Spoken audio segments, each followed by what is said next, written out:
Welcome, everyone, to episode 89 here on the Proven Knowledge Podcast. This is the Creator Series. Today, I welcomed a London hip-hop artist. His name is Mike Maro. I've known Mike for almost 5 years now. He was actually the first person to buy a beat from me back in 2017, which is pretty cool, and this is kind of like a full circle moment.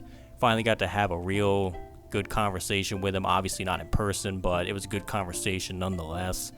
We talked about everything that he has planned for 2022. We talked about one of his singles, I believe it's called London Tales. It should be out now if you want to check it out. He talked about the story of writing that song around 2019 and doing the video and everything, and kind of the process he went through having to kind of move it back.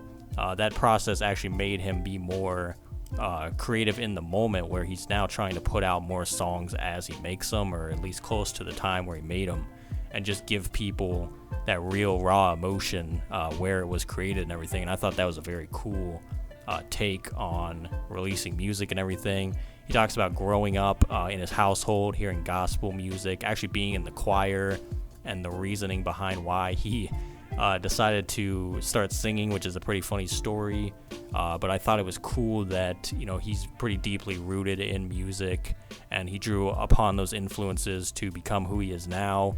And we talked about the London hip-hop scene, and how he is trying to kind of differentiate himself from everybody else and kind of just do his own thing, which I've always respected about him. I think me and him, we have worked together just because we're kind of like-minded in that way. We just kind of do our own thing. And I'm always going to be here to support what he's got going on. And we actually have a song called Next Door Neighbor that's about to come out. I don't know if by the time this episode is out, it'll be out, but February 25th, Anthony Church and Mike Maro, first song, Next Door Neighbor. So this is a pretty cool, coinciding that the episode's coming out right around the time that our song's coming out, our first song we've had together, and I've known this dude a long time, so I hope you guys enjoy the song and this episode. And without further ado, let's get into it. Welcome, everyone, to episode 89 here on the Proven Knowledge Podcast. This is a Creator Series. Today I have a real good friend of mine. I've known this guy for about 5 years now. He's actually one of the first people to ever buy a beat from me back in 2017, all the way from London. Mike Maro is here. How are you, man? Man, I'm great. I'm really honored to be on this podcast. I can't actually believe it's been that long, you know what I mean?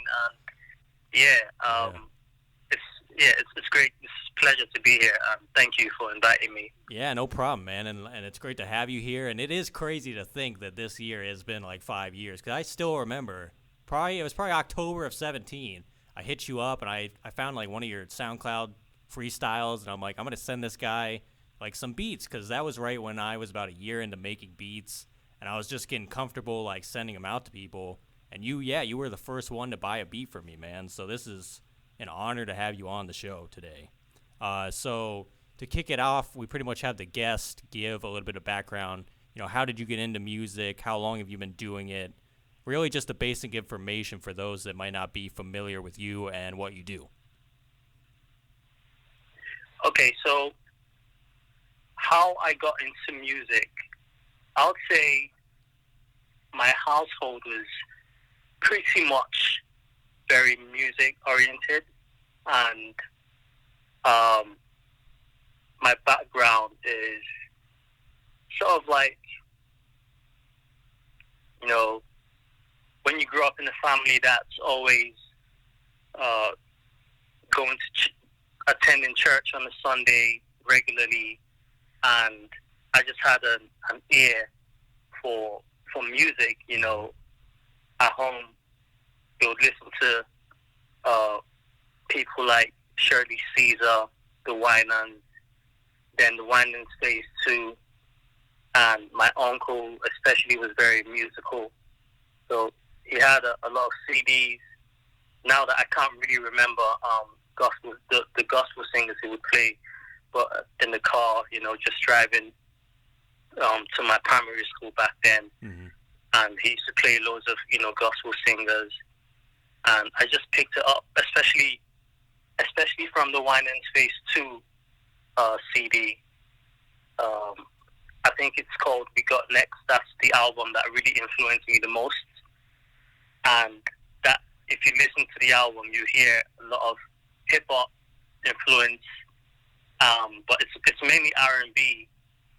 The album, and it's obviously dedicated to God and it's gospel, but you can hear how deep rooted hip hop is in the album itself, and I think that's how the inception started for me, really. So I'll say my household really, got me into music, just being around that environment and attending church. I then like this girl that was in the choir, and she had a lovely voice, and the only way for me to actually get close to her was joining my church choir. And lucky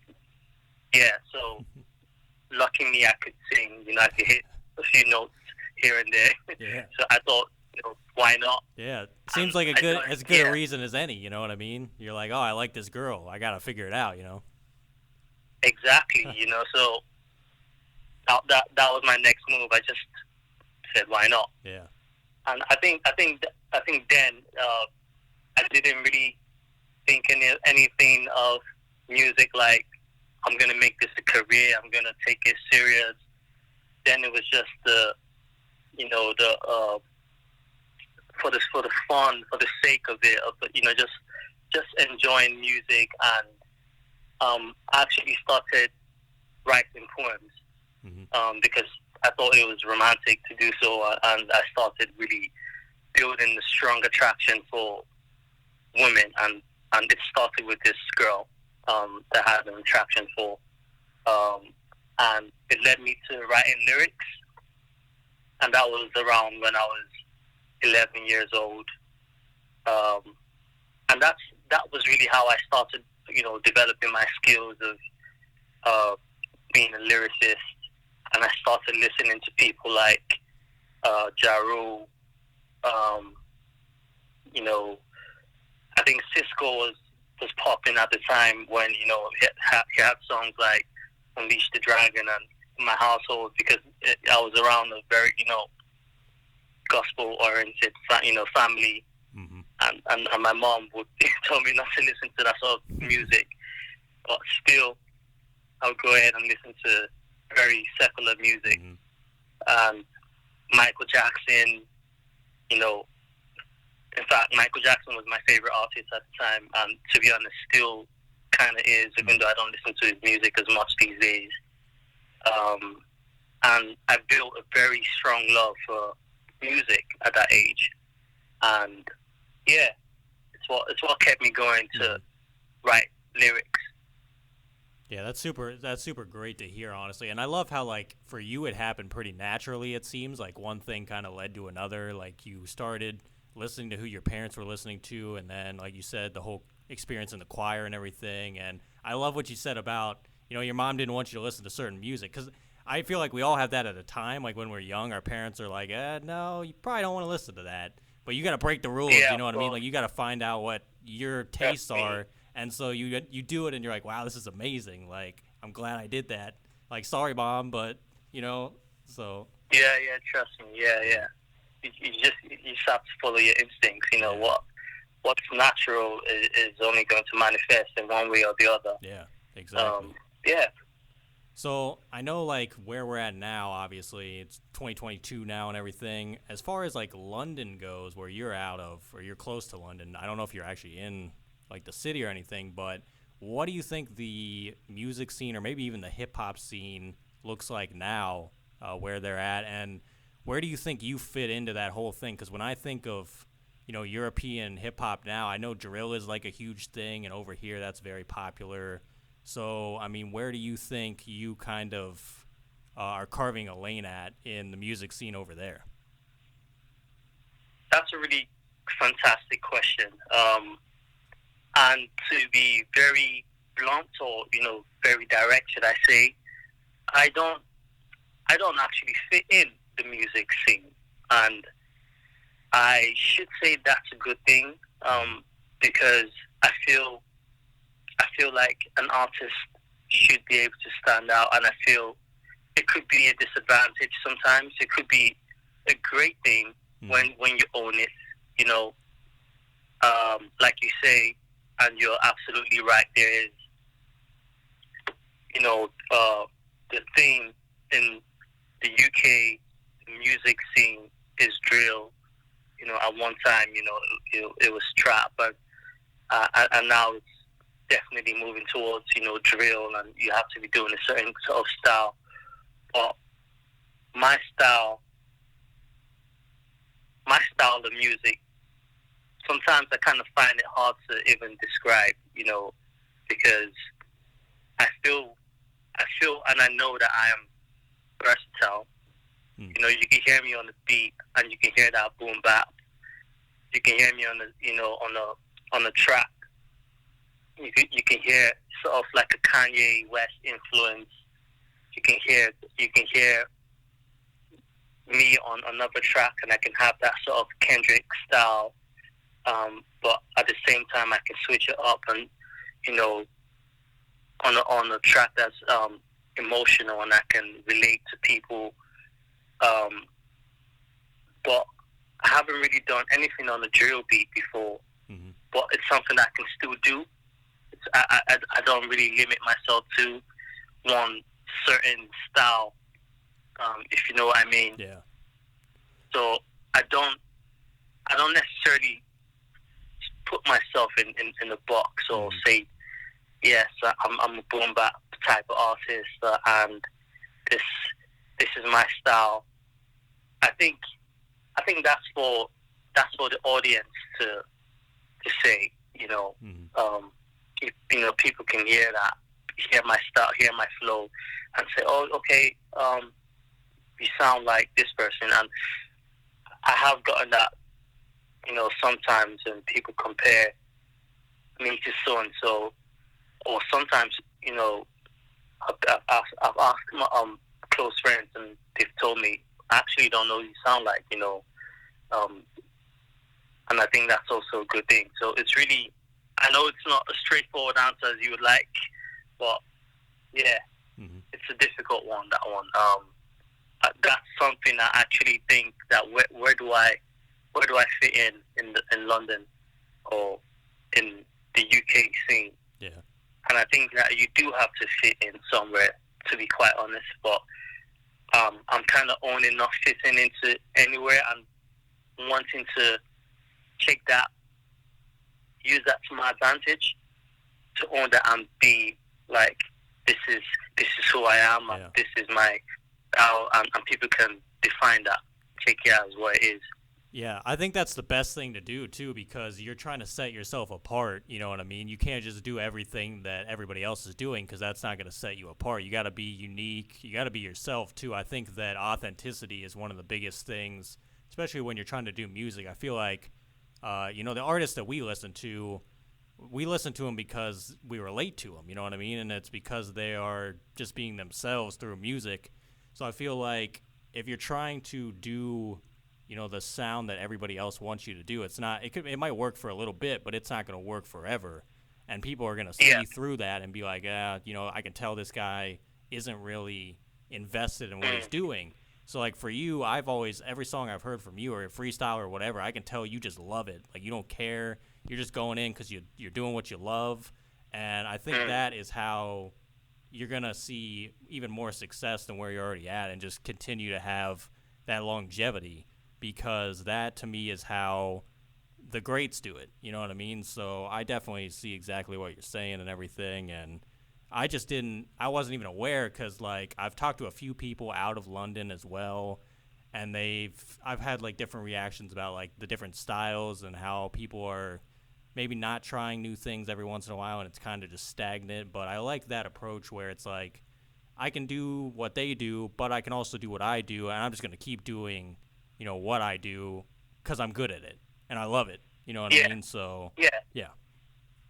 It's almost like, you know, you come into a kitchen, and I'm really just making this up. I don't have nothing in my mind that pre-planned. But you come into a kitchen, and you know how to make this really good dish, and there's another chef telling you, oh, but this is a dish everyone is making. Just try and make this dish, and you're a really good chef. Just try and make it on your first day, and there's here's the recipe. And even if you can follow the recipe, even if you've not made it, you've not made it so much so to where you can get used to it. Mm-hmm. I think you have to stick to what you know and perfect what you know so much that you're a master of your craft and you own that. You're not trying to conform to what other people are doing. Yeah, it's crazy. I was just about to say, it's like mastering your craft. So you just took the words out of my mouth, man. For real. No, it's true. It's just what it is, isn't it? It's what it is. Exactly, and that applies to anything too. Like music is just one thing. That could apply to anything. So. 100%. Yeah. So speaking of the raps, then obviously you've been doing a lot of freestyles on Instagram and social media and whatnot. How did you get the idea to start doing that? And what kind of reaction have you seen from different people when you're posting these freestyle videos? So freestyles, freestyles are definitely they're like a key element to how I even took rap to the level I'm taking it. And when I say that is freestyles help me to write better. Mm-hmm. So I think I used to watch Lil Wayne way back in the day freestyle, and it blew my mind. Or when I heard stories like Jay-Z doesn't write, and I used to wonder how do they do that? It was mind boggling for me. So when I was about 15, 16, I used to be around my friends and freestyle loads, and I just kind of got better and better and better, to the point where I kind of gave up writing for a bit. But in the world and in the day and age we are, what people call freestyles are, you write up something which is not like a perfect verse or a verse that you're going to put out, and it's just something for, IG. Mm-hmm. And to be honest, sometimes I do that, and other times, I just come up top. And I've gotten really good reactions from people. Where it's like, how do you come up with that? Most times it's fire emoji, as everyone puts, does when they comment. And yeah, it's. I mean, personally, it's just a really fulfilling experience. When it's just an outlet, really, when you freestyle, and it helps you break a barrier of, writer's block. Mm-hmm. So I think, to me, that's what freestyles mean. Yeah. And I love too how you're putting it out there for people to see it too, because it's like you could almost even do the freestyles alone, like by yourself, just as practice. But you're kind of putting some of them out there just to be like, let me remind people like how good I am as well. You know what I mean? So it kind of works like hand in hand. I also love that you like send them to me, like you'll DM me and be like, hey man, check this out, and can you repost it and stuff? And I'm like, hell yeah, I'll repost it because it's always fire every time too. So I'm like, I got to put this up there and have everyone else see it too. So. And I don't actually, tell people that, like I only tell you because we've worked together. Yeah. You're a producer, Yep. and it's just key people that I'm like, oh, okay, we have that connection, and it makes sense. Yep. So, yeah, definitely. Yeah, keep sending them to me for real, because I'll always put them up and support, man, because I always love to see you just doing your thing. You know what I mean? So. Of course, non-stop, man, non-stop. Exactly. So obviously 2022 is here. We're pretty much about to get in full swing and everything. What do you think you're looking to accomplish the most in 2022? I am looking to put out more music. I think last year I was more focused on freestyles and just developing myself when it comes to writing. But this year, I'm looking to work with my producers, my in-house producers, more. I think the effects of the pandemic really separated people a lot, and I just want to bring things back together.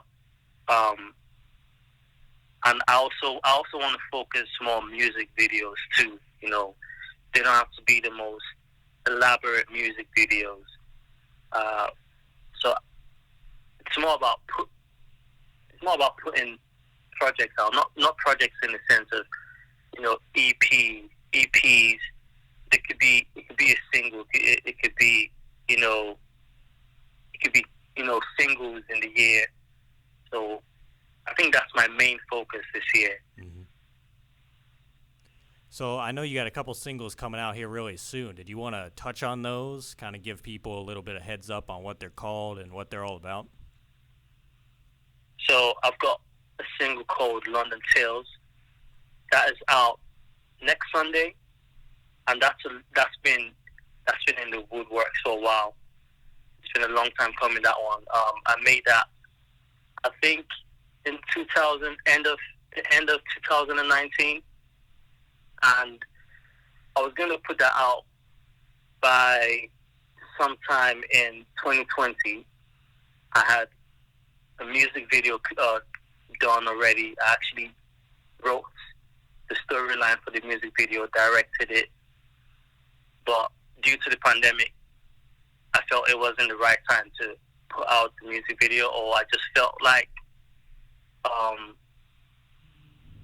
I wasn't in a great space. As you know, the pandemic affected people, you know, differently. Mm-hmm. But back to the music video. I actually came up with the idea for the music video in Amsterdam. So I was with my partner in Amsterdam, and we just thought, you know, what would a London Tales music video feel like? Or I just thought, and sorry, do you want me to give you a backstory of the song or the music video? How? Oh, either one, man. Either one. Whatever you want to give people, that you just want to let them know what's coming up. So. Okay. So London Tales itself is basically a story about London, and it's from my perspective, my experiences in London, what it feels like to be a foreigner, to come in the city and have these experiences, and also from the perspective of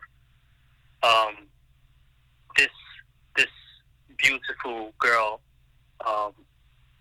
who's coming to the city, who's being shown around the city, and you know how there's this beautiful vices, you know, that they look very alluring, but they can also be harmful to you. Mm-hmm.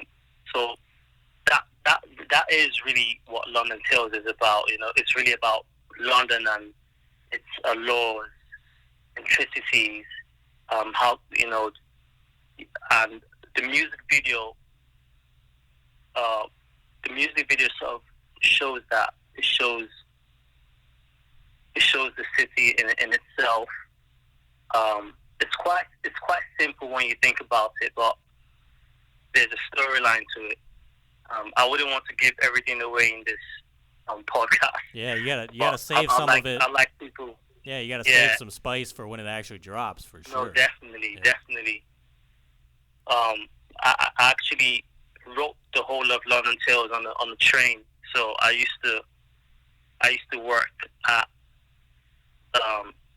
you wouldn't know Sainsbury's, because Sainsbury's is not in America. So Sainsbury's is a supermarket in the UK. So I used to work at Sainsbury's at the time in 2019, a long time ago now. And so I would travel on the train, and it's a commute of 30 minutes or longer. So I would travel just on the train and on my way to London because that's where Sainsbury's was. I just had these ideas, just looking at the city, and I came up. I had the beat already, and the beat just sounded, if you've heard the snippet, so, there's some samples on there. It sounds something like what Kanye would go on, or the beat, that Kanye made. So I just felt like that's what London would sound like. And looking out the windows, I was just so inspired to write about London, and that's how it came together. I just wrote London Tales, and it's super exciting. And the next year, the pandemic hit all of a sudden, and I felt like, oh man, that it's not really the right time to, put this out. But, what I've learned from the experience is that there isn't really a right time to put a song out. And coming back to your question about what I have planned for this year, the real truth is that my mentality since then has changed to where it's like, you do have to make plans for things, but plans can always change. You have to be in the moment, and you have to. There's a saying that the time or the future is now. So everything that I want to do now, if I want to make a song and put it out now, I have to put it out, or if I want to make people feel a certain way, to start feeling good about myself, I have to start feeling good about myself right now. So, in short, I really want to put out like really good songs, music videos this year that do exactly that make me feel good. That I know for sure I feel proud of myself, and I've made people feel good, and I've done something to add to the state of the art. Does that make sense? Yes, sir. That makes perfect sense. And I'll tell you, it's great to even hear that from you, that you're just that comfortable in what you do now, that you just are in that it's almost like flow state, you know what I mean, where you're just like, I'm going to feel good about this idea, and I'm just going to give it to people as soon as possible, you know what I mean, and just be kind of living in the moment with the art. And I think that's like a great thing to do. So, and I also love the whole thing about London Tales. I think that a song with a story is always going to hit people. So I feel like that whole, everything you went through just to make the song and to put it out now, I think that's a very important journey almost, just for the song itself and for the video. And I can't wait to watch it, man. So congrats on that. I appreciate that. So last few questions here. Can't wait to release it. Oh, yeah. Dude, I'm ready for it because I even seen like the artwork and everything, like you said, that you posted up, and always excited when you're putting out new stuff. So it's going to be great. Appreciate it. Last few questions here before we wrap up. These are 3 that I ask on every episode. To start out, if you could go back 10 years ago, give yourself a piece of advice, or maybe not change anything at all, what do you think you would do? Oh, that's a good one. Wow, that's actually a really good one. I'll tell myself 2 words: don't worry. And I know it's quite simple, but to make it more specific, I think everyone at a certain point in people's lives, in our lives, we over worry about what's going to happen if, what if this happens, or what if that happens, And to be quite honest, when I look back at things always work out some way or the other, and especially with me, all I've had to do in the past, and I can't reveal certain things to the public because these things are personal to me. All I've had to do is trust my gut, trust my instinct, do the right thing, be around the right people. These things I know, these things that I've learned through studying, through reading the right books, through supporting my family or engaging with my family better. It's just don't worry, everything will fall in place. But that being said, it's not the end of the world. I know that now. Exactly. It's all about living in the present, like we said. Goes back to that. Yeah. So if you flip it then, and we say 10 years from now, where do you think you want to be in your life and your career? 10 years from now, where I want to be, I'm going to be at the top. I want to say at the top of my craft. Actually killing it. Actually selling out shows, like packed shows, have people screaming at the top of your lungs, and really impacting people to where it's like people believe in their dreams. People really want to go out and get. Can I cuss? People go really ahead. Want to go out and get. You have free reign, done because they've seen it. They've seen it happen. I want to. Where I want to be. I want to be at the O2. Be at the O2 in London. Selling it out 10 years from now. 100%. Yeah, man.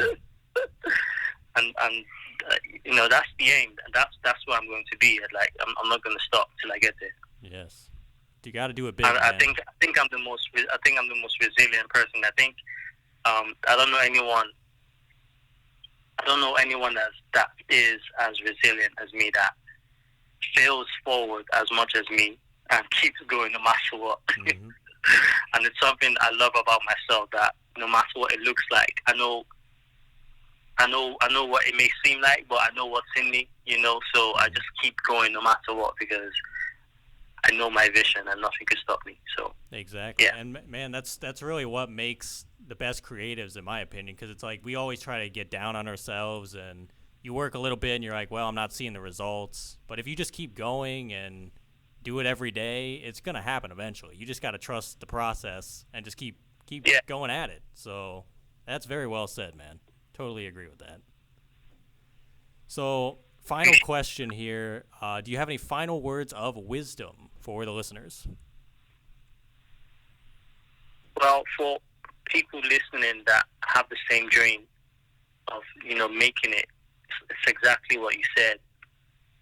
Like what Diddy said, can't stop, won't stop, keep grinding.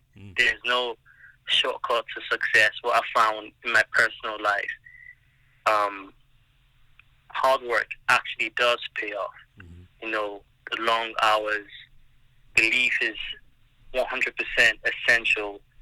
I mean, if you don't have belief, then it may not be right for you. So that needs to be worked on. The mindset is everything. It all starts in the mind. And for the people that actually do support, or the people listening, appreciate. Thank you very much, and watch out, because great things are coming. That's all I can say. Man, that might be one of the best words of wisdom we've had. Like, I just got chills, for real. But man, Mike, that's all I have for you today, man. I appreciate you joining me. Glad we could finally make this happen. By the time this is out, I think our song will be coming out by then. And I'm glad for people to be able to hear that and everything. I'm looking forward to all the material you got coming out this year, man. So keep up the good work. Thank you, man. Thank you for having me once again. I appreciate this conversation. Eye-opener for me as well. So thank you. Thanks, guys, for listening today. That was episode 89. We'll be back this time next week. As always, hit the support button on your podcast streaming platform if you'd like to send any funds. Feel free to leave us that 5-star rating if you enjoyed today's episode. So we'll see you then. Thanks, everyone.